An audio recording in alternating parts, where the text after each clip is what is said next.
नज़र का बता दिया कि नज़र का महत्व ये शर्त लगा होगा, एक कुछ लगा होगा। बोलने में छोटी सी तोड़ फोड़ में सारे अर्थ भी बदल जाते हैं। जिस तरह एक छोटी सी बात से छोटा है, अभी कोमा बोलना हाँ भाषा ज्ञान है वैसे तो, उसमें हो रोको, कोमा लगा दिया, मत जाने दो। इसका मतलब हो गया रोको, जान मत दो। और कोमा उसमें हटा दिया तो हो गया रोको मत जाने दो। रोको मत जाने दो कि रोकना नहीं, इसको जान दो। अक्सर वही है, एक छोटी सी बात। तो इसी प्रकार से हर शब्द का भी अर्थ बदल जाता है, और शब्द का अर्थ का अनर्थ करना बहुत बुरी बात है। ये लिखनिया तो लिख दे, पढ़निया उसने अपने हिसाब से पढ़ेगा, सोचने वाला अपने हिसाब से पढ़ेगा। सो कि 1 तारीख का सत्संग था, बात मेरे बड़ी दिमाग में आई हुआ, मैंने 2-3 बार रिपीट भी कर ली। तो मौसम ख़राब था, गर्मी बहुत थी, संगत बहुत ज़्यादा आई कोसड़ी का सत्संग में। इतनी संगत थी कि उड़े बाहर भीतर पेड़ों के नीचे की दिन आवड़ी कौन, असल तो सारे हालियों से गर्मी इतनी ज़्यादा, सारे पंखा। मैंने बैठने के बाद में एक ही चीज़ कही, बात बहुत बड़ी थी वह, उसका अर्थ बनने भी नहीं, मैं विसाधारण भाषा में कही थी। मैं बोला भाई शांति से बैठ जाओ, या धूप भी चली जाएगी, बादल भी आएंगे, या बात कह के भी कोई नहीं हटा था, इतने सूरज का आगे बादल भी आ गया, मतलब इतनी संगति सबको पता है। मैं बोला ये पंखे छूट जाएंगे, हवा भी चलेगी।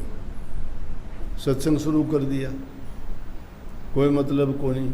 मैंने तो आम बात कही थी भाई, मौसम ऐसा को नहीं बदल जाएगा, सत्संग करा सा समझौता सा अपना, परमात्मा का गुणगान करा, और कोई काम नाच कूद नाटकबाजी करा तो शायद दखल दे दे। जब हम अच्छी बातों का गुणगान करा, प्रभु के गुणा का, भक्ति के बारे में बात करेंगे, अच्छे इंसान नेक कर्मों के लिए उनको शिक्षा देंगे, तो उसमें भी परमात्मा दखल देगा, वह भी बहुत तकड़ी मौज। लेकिन दखल दे को नहीं, क्योंकि इतने लोगों का भाव जुड़ा है, वहाँ दखल दे को नहीं देगा तो बहुत तकड़ी मौज ही है उसमें। होली बात, जीडी गोविंद का स्कूल से सिलीगुड़ी में सेकेंडरी स्कूल, उसकी प्रिंसिपल से पंजाब की सोनिका, उन्हें 11-12 अवार्ड मिले ऐसा ऑल इंडिया में। वेस्ट बंगाल में सबसे बेस्ट प्रिंसिपल है वो।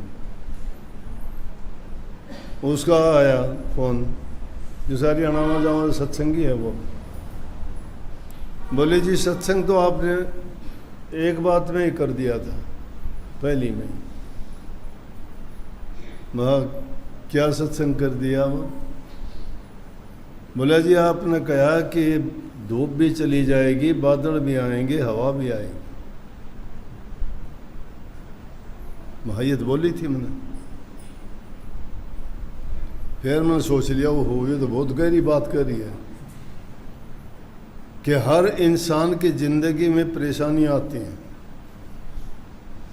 मुश्किल घड़ी आती है, धैर्य रखो, चले जाएंगे। हवा चलेगी, शांति की हवा चलेगी, प्यार की चलेगी, आओगी। हमेशा गर्मी नहीं, ठंडक भी होगी। माँ वाह भाई वाह, बात तो क्या थी, लेकिन समझने वाले की देखो अपनी सोच। मधुमक्खी फूल पर बैठती है, फूल की शोभा नहीं बिगाड़ती। अच्छा उसका रस ले लेती है, अमृत रूपी शहद बना के तैयार कर देती है, फूल का भी कुछ नहीं बिगाड़ा उसने। एक गंदगी की भिष्टे की माखी होगी, गंदगी की चीज़ पे बैठेगी, गंदे कीट लेके अच्छी चीज़ पर बैठ के उसको विषाक्त बना देगी, जहर बना देगी। जो अच्छे इंसान होते हैं उनको चंदन के समान होते हैं। चंदन जिस प्रकार से जिस कुल्हाड़ी से, जिस आरी से, जिससे क्रोध से काटोगे लोहे का होता है, काटने वाली चीज में भी वो अपनी खुशबू छोड़ देगा। महापुरुषों की निशानी होती है वो कभी किसी को कष्ट नहीं देते, दुख देने वालों को भी वो सुख देने, क्यों? उनको पता है कि परिणाम तो अपने कर्म का मिल रहा है। ये सारा संसार कर्म की प्रधानता से रचा गया है। जो इंसान जैसा कर्म करता है उसको वैसा अपने आप भोगना पड़ता है, दूसरा कोई किसी का कुछ नहीं करता। अगर तुम ये कहते हो कि मेरा उसने ये बिगाड़ा, उसने नहीं बिगाड़ा, तुमने खुद बिगाड़ा। इंसान अपना खुद बिगाड़ता है। एक इंसान कुछ कहता है, दूसरा उसको कुछ कहता है, वो बात बढ़ते बढ़ते पता नहीं क्या की क्या बात बन जाती है। लेकिन समझदार आदमी उसको बुराई को शुरू में ही रोक देता है। परंतु इस माया देश में, काल के देश में अहंकार इंसान को मारता है। नंबर 2, माया का कहते हैं, माया का कपट है। ये वाणी में पहले मैं आई थी जो कितनी अच्छी बात कही कि मेरे पाप कर्म ही न तुझसे मिलने देते हैं, और जब चाहूँ मैं दर्शन करना रोक मुझे वो लेते हैं। कितनी बड़ी बात है।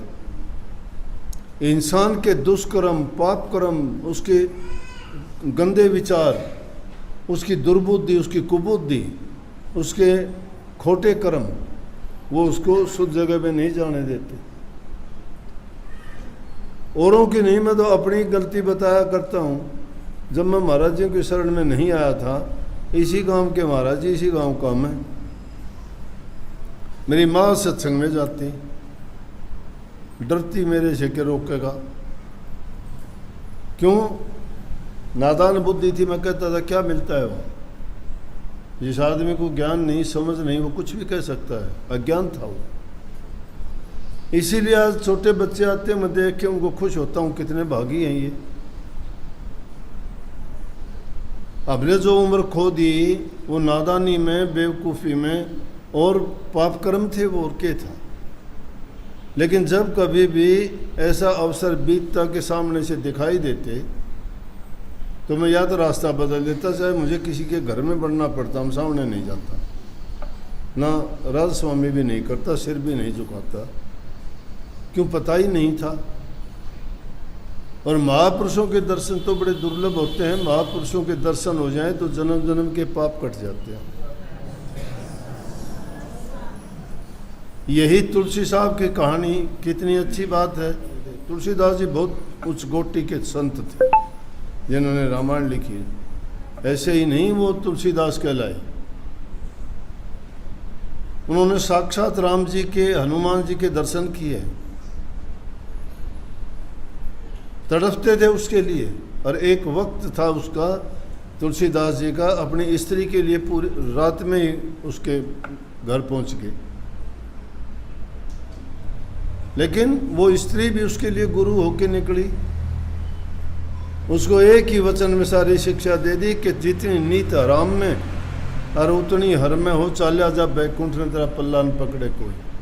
कि तू हरामी नीत के कारण इतनी रात में इतने खतरे मोल लेके तू आया है। जमुना जी में पानी चढ़ा हुआ था, उसको कैसे पार किया? घर की छत पे सांप लटक रहा था, उसको पकड़ के ऊपर कैसे चढ़ गया? तुझे जंगली जानवरों ने क्यों नहीं खाया? किस लिए? एक स्त्री के प्यार में तू एक रात अलग नहीं रह पाया। लेकिन तुलसीदास जी ने खुद मान लिया उसी टाइम में, और इसी बात ने जीवन पलट दिया और कहने लगे कि आप तो मेरी गुरु निकली, आप मेरी पत्नी नहीं, आप तो मेरी गुरु होगी। और वही तुलसीदास जी ने क्या किया देखो, रामायण लिखी। रामायण लिखी नहीं, साक्षात दर्शन किए। तड़पते थे कैसे दर्शन होंगे। चित्रकूट के घाट पे श्री रामचंद्र जी ने तुलसीदास को तिलक किया।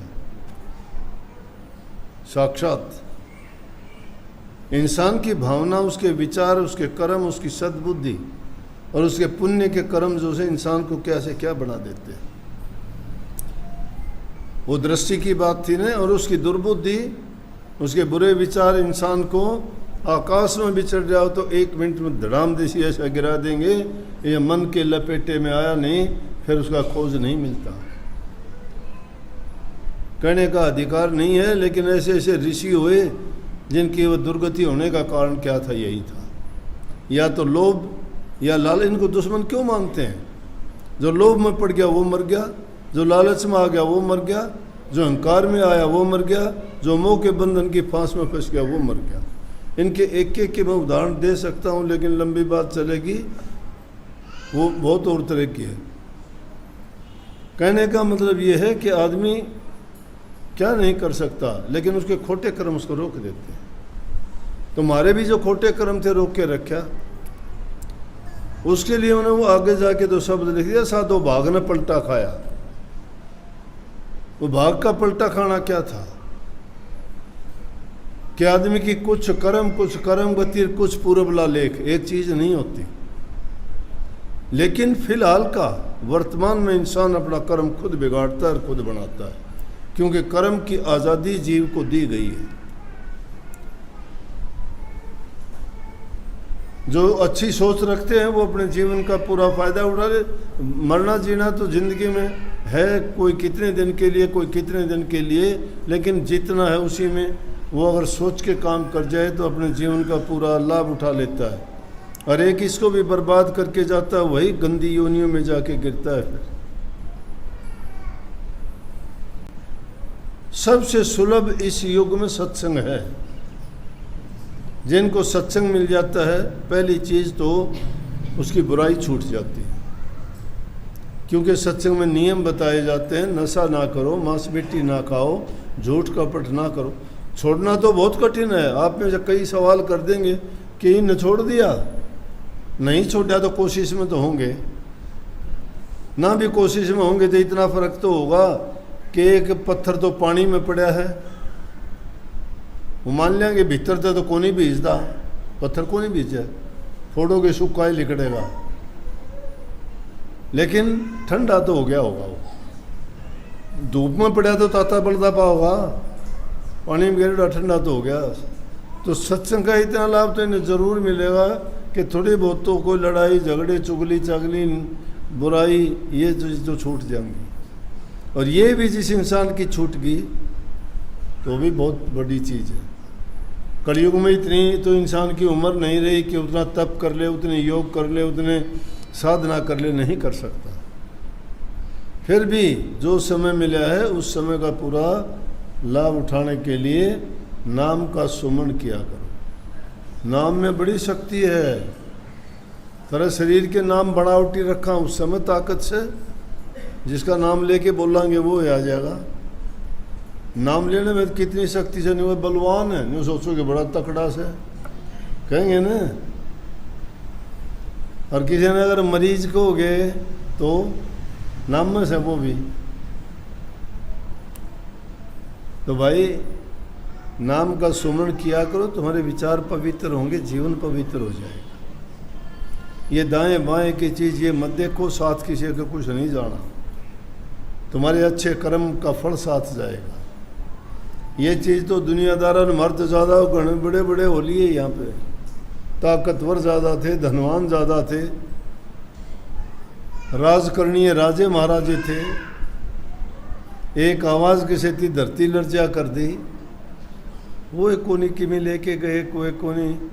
लेकिन नेक कर्म करे, बिरणी के पास कुछ नहीं था, ना धन था, ना उसके पास कोई ताकत थी, ना कोई वर्ण था, ना कोई परिवार था। आज तक याद करें, वो ऐसे लोग मरते नहीं, जिंदा होते हैं, वो ज़िंदगी को अमर करके जाते हैं। सबको आशीर्वाद।